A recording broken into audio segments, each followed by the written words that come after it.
Warren.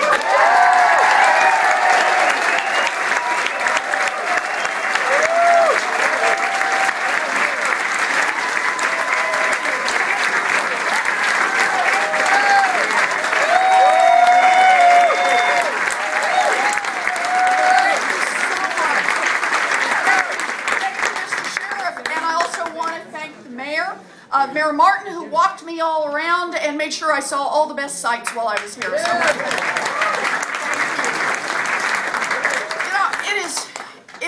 it means an enormous amount to me to be here today.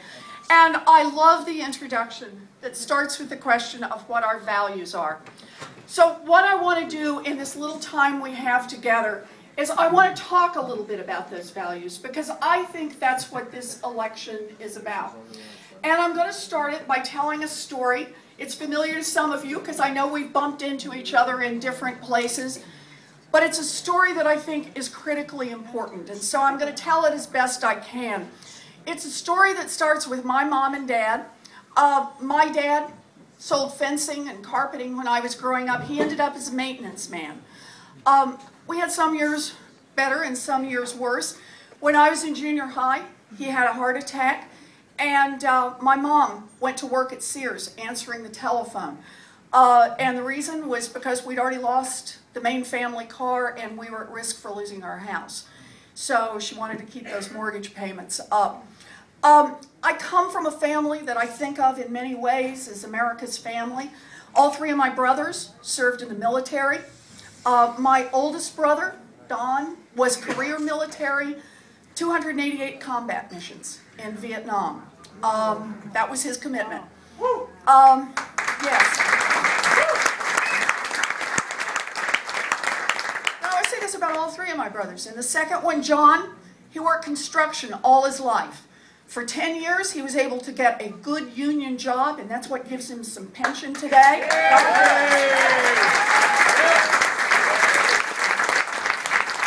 And for the bigger part of his working years, more like 25, he couldn't get a good union job. He worked a shovel, a hammer, anything he could get. And I just want to say, that is a hard life to raise 3 children on, but my brother John did it.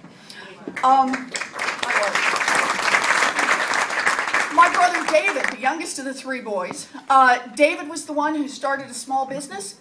When small business failed, started another one. David was the kind of guy who cannot imagine a world where he's not out there living by his wits. Those are my 3 older brothers, much older brothers. In fact, it was many years later. I was about 35 and I was driving one day, and it occurred to me, I really was a surprise. I was born, as it was called, late in life to my mother and father. I started working when I was 9.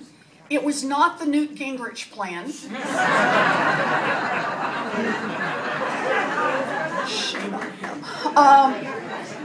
For me, it was totally opportunistic. Family across the street had a new baby. New baby had colic. I was in business. For 35 cents an hour, I would have rocked that baby all night long. So I started waiting tables when I was 13. I got married when I was 19. And then I graduated from a public university. Let's hear it for public university.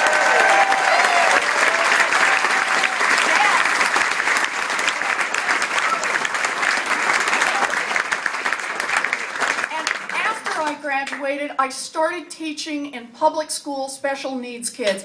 Let's hear it for public school.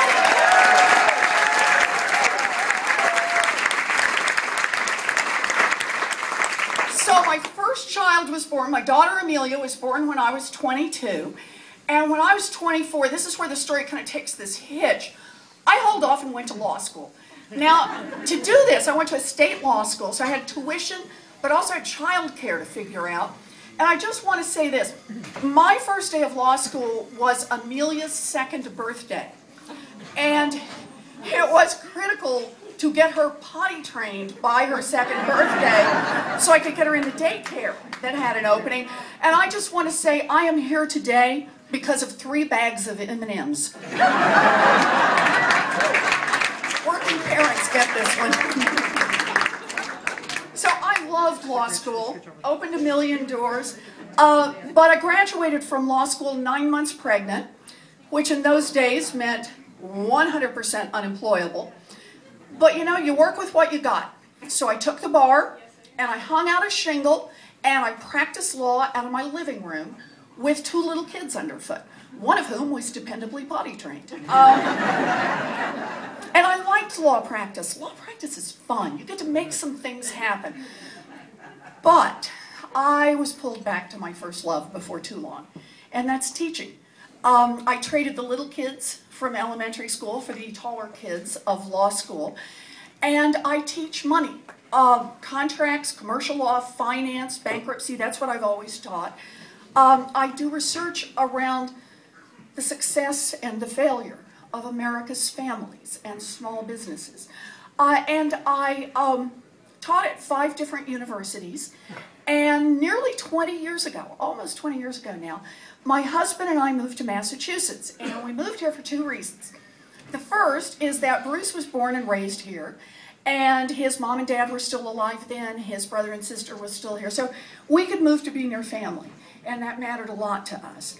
The second reason is I got a terrific job offer. It's a good reason to come to Massachusetts. But it's important because it's how I see the arc of my life. I am the daughter of a maintenance man who ended up as a fancy pants professor at Harvard Law School. America is a great country.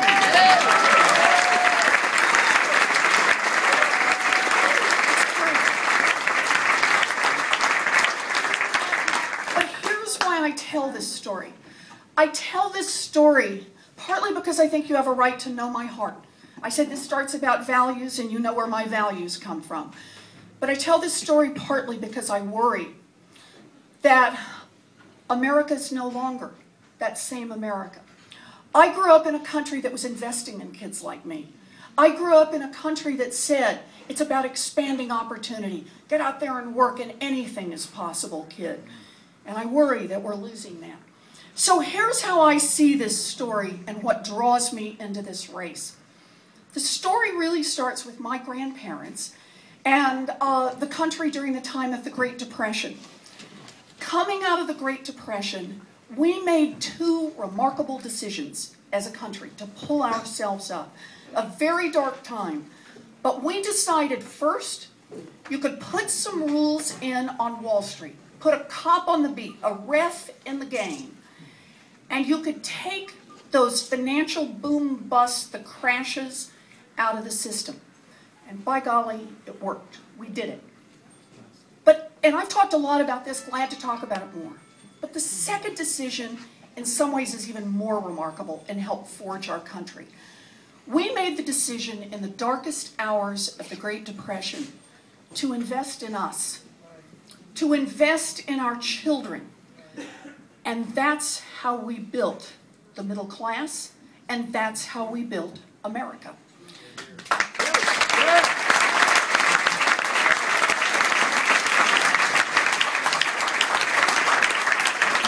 So think about it. In that half century, from the Great Depression forward, we invested heavily in education, from Project Head Start through community colleges, public universities, all the way through a GI Bill, an NDEA loan program. We invested in education in our young people. We invested in infrastructure, in roads and bridges, in mass transit, in hard rail. We built